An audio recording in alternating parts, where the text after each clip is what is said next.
સનાતન વાર્તા, સનાતન વાર્તા.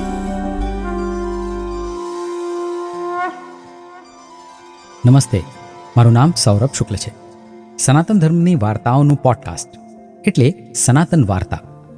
દ્વાદશ જ્યોતિર્લિંગની વાર્તાઓમાં તમને 9 જ્યોતિર્લિંગની વાર્તા સંભળાવી ચૂક્યો છું. આ એપિસોડમાં સંભળાવીશ નાગેશ્વર જ્યોતિર્લિંગની વાર્તા.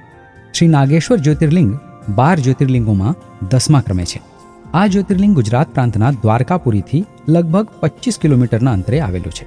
શિવપુરાણ દરિયા કિનારે દ્વારિકાપુરી પાસે સ્થિત શિવલિંગને જ્યોતિર્લિંગ તરીકે પ્રમાણિત કરે છે. આ ઉપરાંત અમુક લોકો કેટલાક અન્ય શિવલિંગોને પણ નાગેશ્વર જ્યોતિર્લિંગ માને છે. જેમ કે હૈદરાબાદના એક ગામમાં સ્થિત શિવલિંગ, એને નાગેશ્વર જ્યોતિર્લિંગ માનવામાં આવે છે. એ જ રીતે ઉત્તરાખંડના અલ્મોડા જિલ્લામાં યજ્ઞેશ્વર અથવા જાગેશ્વર શિવલિંગને પણ શ્રી નાગેશ્વર જ્યોતિર્લિંગ માનવામાં આવે છે. કેટલાક લોકો વૈદ્યનાથ ધામ પાસે સ્થિત વાસુકીનાથને શ્રી નાગેશ્વર જ્યોતિર્લિંગ માને છે. સનાતન વાર્તામાં આપણે શિવપુરાણના સંદર્ભમાં 12 જ્યોતિર્લિંગના ભૌગોલિક સ્થાનના આધારે વાત કરી રહ્યા છીએ. શિવપુરાણમાં શ્રી નાગેશ્વર જ્યોતિર્લિંગ વિશે જે વાર્તા જણાવવામાં આવી છે એ તમને સંભળાવું છું. દારૂકા નામની એક રાક્ષસી હતી. એને દેવી પાર્વતીએ વરદાન આપ્યું હતું અને એ વરદાનના કારણે એ ખૂબ જ અભિમાનમાં રહેતી. ખૂબ જ શક્તિશાળી રાક્ષસ દારૂક એનો પતિ હતો. ઘણા રાક્ષસો સાથે મળીને દારૂક ધાર્મિક પ્રવૃત્તિઓના સારા લોકોને ત્રાસ આપતો હતો. જ્યાં પણ યજ્ઞ ઇત્યાદિ ધાર્મિક પ્રવૃત્તિઓ થતી ત્યાં પહોંચી જતો અને વ્યવધાન ઊભો કરતો. પશ્ચિમ સમુદ્રના કિનારે તેના નિયંત્રણ હેઠળ એક જંગલ હતું. આ જંગલ તમામ પ્રકારની સંપત્તિઓથી ભરેલું હતું. એવું કહેવાય છે કે આ વન વિસ્તાર 16 યોજનનો હતો. યોજન એ અંતર માપવાનું વૈદિક એકમ છે.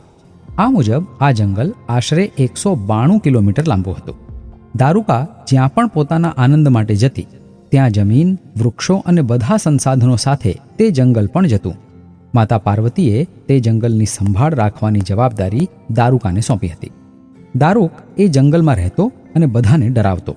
જંગલમાં રહેતા બીજા બધા લોકો તેનાથી પીડાતા હતા. બધાએ મહર્ષિ ઔરવ પાસે જઈને પોતાનું દુઃખ વ્યક્ત કર્યું. મહર્ષિ ઔરવે શરણમાં આવેલા લોકોનું રક્ષણ કરવાની પ્રતિજ્ઞા લીધી અને રાક્ષસોને શ્રાપ આપ્યો કે જો આ રાક્ષસો પૃથ્વી પરના જીવો સામે કોઈ પણ પ્રકારની હિંસા કરશે અથવા યજ્ઞોનો નાશ કરશે તો તેઓ તે જ ક્ષણે મૃત્યુ પામશે. જ્યારે દેવતાઓને આ વાતની ખબર પડી ત્યારે તેમણે દુષ્ટ રાક્ષસો પર આક્રમણ કરી દીધું. રાક્ષસોની સ્થિતિ બહુ જ વિચિત્ર થઈ ગઈ. જો તેઓ યુદ્ધમાં દેવતાઓને મારી નાખે તો શ્રાપના અસરથી મૃત્યુ પામે, અને જો તેઓ તેમને ન મારે તો દેવતાઓ તેમને યુદ્ધમાં સમાપ્ત કરી દે. રાક્ષસો સમક્ષ દુવિધાની પરિસ્થિતિ ઉત્પન્ન થઈ ગઈ. આવી સ્થિતિમાં દારૂકા રાક્ષસીએ કહ્યું, મા ભવાનીના વરદાનને કારણે હું આ આખું જંગલ જ્યાં ઈચ્છું ત્યાં લઈ જઈ શકું છું. આટલું કહીને તે આખા જંગલને તેની બધી સંપત્તિ અને સંસાધનો સાથે લઈ સમુદ્રમાં સ્થાયી થઈ ગઈ. હવે બધા રાક્ષસો પાણીમાં નિર્ભયતાથી રહેવા લાગ્યા અને તેમના સ્વભાવ મુજબ જંગલના પ્રાણીઓને કષ્ટ આપવા લાગ્યા. તેમનો ક્રમ ફરી પહેલા જેમ જ શરૂ થઈ ગયો. એકવાર ત્યાંથી ભક્તજનોથી ભરેલી એક હોડી પસાર થઈ. રાક્ષસોએ તે હોડીમાં બેઠેલા બધા લોકોને પકડી લીધા, સાંકળોમાં બાંધ્યા અને કેદમાં નાખી દીધા. રાક્ષસો એમને અનેક રીતે ત્રાસ આપવા લાગ્યા, તેમને ડરાવતા, જેના કારણે તેમને માનસિક અને શારીરિક પીડા સહન કરવી પડતી. તેમની વચ્ચે સુપ્રિય નામનો એક વૈશ્ય પણ હતો. તે દળનો આગેવાન હતો.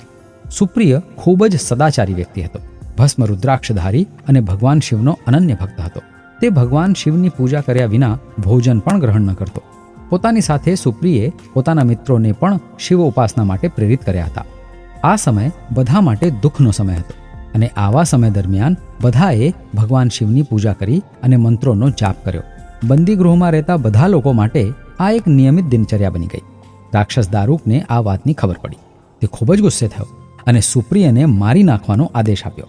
દારૂકના રાક્ષસી સાથીઓ તેને મારવા આવી રહ્યા હતા. તેમને જોઈને સુપ્રિય ગભરાઈ ગયો, પણ પછી મનને સ્થિર કરીને સુપ્રિયે ભગવાન શિવનું ધ્યાન કર્યું અને તેમના નામનો જાપ શરૂ કર્યો. તેમણે ભગવાન શિવની પ્રાર્થના કરી અને કહ્યું, હે ભગવાન શિવ, કૃપા કરીને આ દુષ્ટ વ્યક્તિથી બધાનું રક્ષણ કરો. હે પ્રભુ, હું તમારી શરણમાં છું. સુપ્રિયની પ્રાર્થના સાંભળીને ભગવાન શિવ ત્યાં પ્રકટ થયા.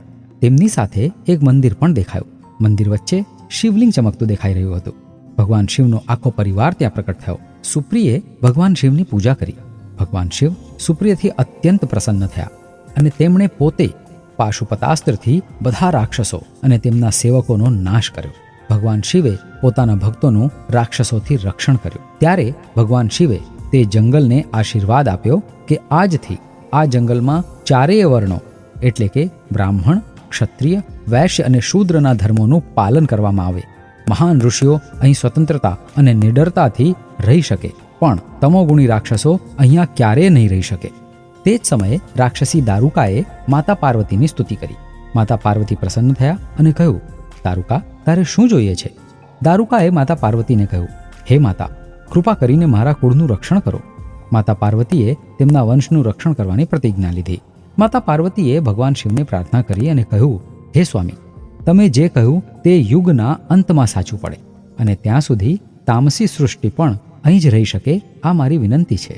હે પ્રભુ, મેં દારૂકાને જે કહ્યું તે સાચું કરો. કૃપા કરીને મારી પ્રાર્થના સ્વીકારો કે આ રાક્ષસોની પત્નીઓ અને બાળકો આ જંગલમાં રહી શકે એવી અનુમતિ આપો.